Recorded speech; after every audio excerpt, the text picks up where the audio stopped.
Halo, Assalamualaikum. Pada video kali ini kita akan ulas Samsung Galaxy A31. Ini adalah smartphone barunya Samsung di level harga 4 jutaan ya. Dan yang paling bikin saya teringat-ingat sejak beres bikin video unboxingnya adalah betapa smartphone ini nyaman banget digenggam ya, terasa compact di tangan. 6,4 inci compact apanya, A? Kira-kira seperti itu ya komentar netizen yang saya baca di video unboxing Samsung Galaxy A31 ini. Yang compact yang tentu dimensinya ya. For your information, 6,4 inci itu adalah diagonal layarnya. Jadi, kalau kamu perhatikan juga bahwa Samsung Galaxy A31 ini punya rasio layar lebih memanjang di 20:9 dengan lebar bodi hanya sekitar 73,1 mm. Ini yang saya bilang sebagai lebih compact ya dibandingkan smartphone lain.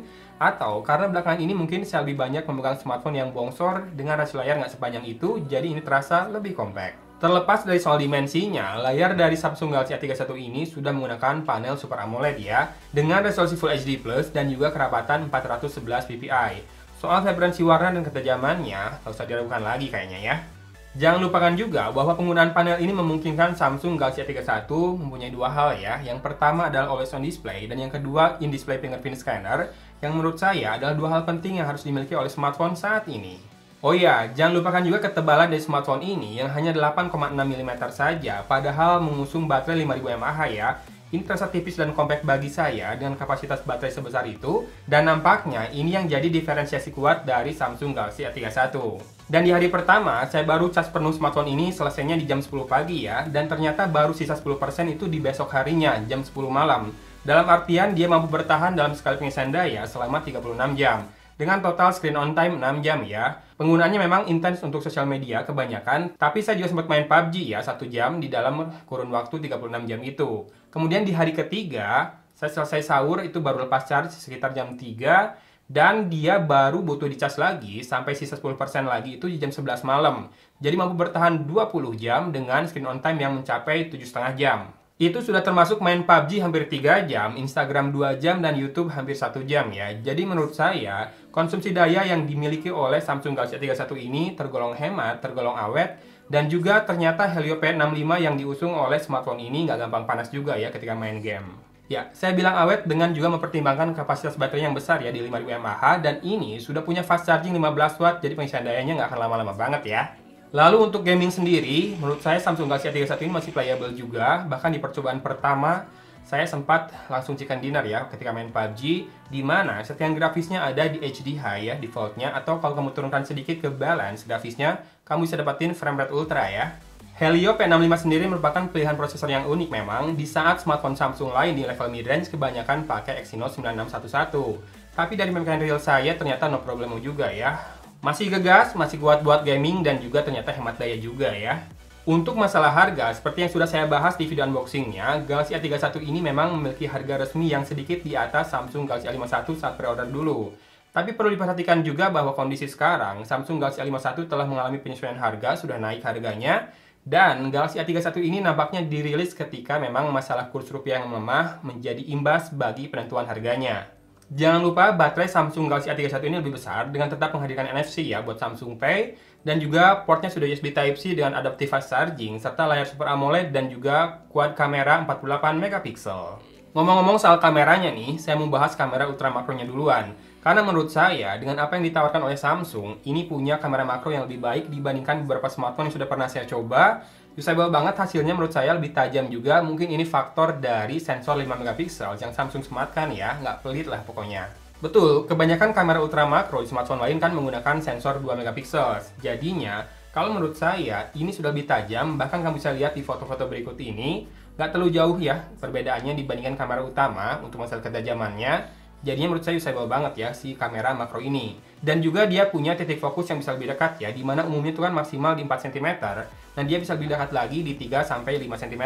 Jadi jarak fokus terdekatnya itu ada di 3 cm ya, lebih dekat lagi ke objek yang kamu ingin foto menggunakan kamera makro ini, sehingga detailnya juga mungkin akan lebih dapat lagi ya. Kamera utamanya sendiri secara default bekerja di 12 megapiksel ya, dengan bukan lebar f2.0, membuat hasilnya punya depth yang bagus, meskipun kadang memang ada bagian yang terasa lebih soft ya fokusnya, biasanya sih di bagian pinggiran-pinggiran yang bukan di lingkaran tengah dari objek ya. Di kondisi ideal, hasilnya tajam dan warnanya natural, sementara di kondisi indoor, saya masih sangat bisa menikmati hasilnya. Dan di kondisi extreme low light, noise cukup kentara ya. Sebetulnya memang wajar saja, hanya patut disayangkan ketidakhadiran dari night mode di Galaxy A31 ini. Untuk lensa ultrawide-nya, saya juga merasa puas ya, hasilnya cukup tajam dengan tone warna yang senada dengan kamera utamanya. Bahkan di beberapa kondisi juga saya temukan perekaman video dengan lensa ultrawide ini terlihat lebih stabil. Overall, perekaman video juga usable ya, warna yang on point, detail cukup tajam, serta frame rate yang stabil yang sangat membantu. Meski memang pada Galaxy A31 ini tidak ada mode ultra steady ya. Untuk kamera depan, saya merasa Samsung makin oke ya hasilnya, di mana dia mampu menghasilkan foto yang tajam dengan warna yang natural dan tidak berlebihan ya processingnya. Di indoor pun masih terasa sangat bagus ya menurut saya, walaupun di kondisi extreme low light sudah terasa penurunannya. Silahkan disimak dulu hasil foto dan videonya berikut ini.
Ya, ini adalah perekaman video dengan kamera depan dari Samsung Galaxy A31.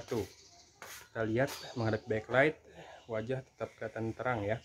Walaupun memang backlightnya jadi kelihatan lebih silau, tapi HDR buat wajahnya berjalan. Silahkan lihat juga stabilisasinya seperti apa. Saya naik tangga. Ya, tes metering sama dynamic range lagi. Sekarang silahkan dicek audionya ya.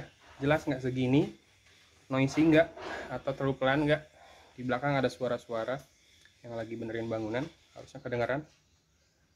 Si backlightnya, backgroundnya ya, yang backlight ini silau banget. Tapi itu diperlukan buat bikin wajahnya kelihatan lebih jelas. Nah sekarang kalau di yang ideal nih kayak gini tuh, si backgroundnya nggak silau ya, dan wajahnya lebih jelas, lebih tajam. Saya ngerasa Samsung makin bagus selfie-nya belakang ini. Gimana menurut kamu?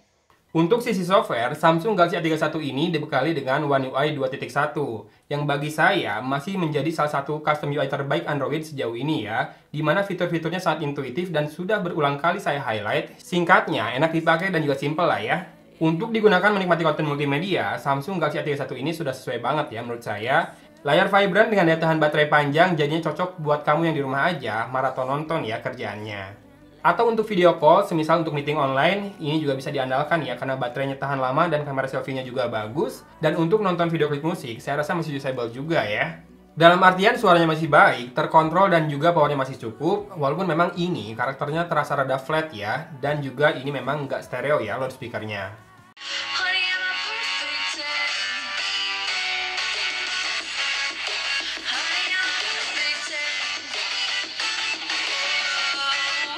Overall, Samsung Galaxy A31 ini menurut saya akan cocok bagi mereka yang mencari smartphone yang berdaya tahan awet, pengisiannya cukup cepat, layar vivid dan compact dalam genggaman, serta lengkap dengan NFC dan juga sudah USB Type-C. Sesuai dengan perkembangan tren gadget ya jadinya. Untuk performa masih sangat bisa diandalkan, termasuk untuk gaming ya, meski masih dalam taraf medium. Bagi saya, kameranya juga bisa diandalkan dengan kemampuan live focus yang juga presisi. Meski saya masih berharap akan adanya software update yang akan memberikan dua hal ya untuk kamera dari Samsung Galaxy A31 ini. Yang pertama adalah kehadiran Night Mode yang saya rindukan, dan yang kedua adalah kehadiran Ultra Steady Mode untuk perekaman video ya.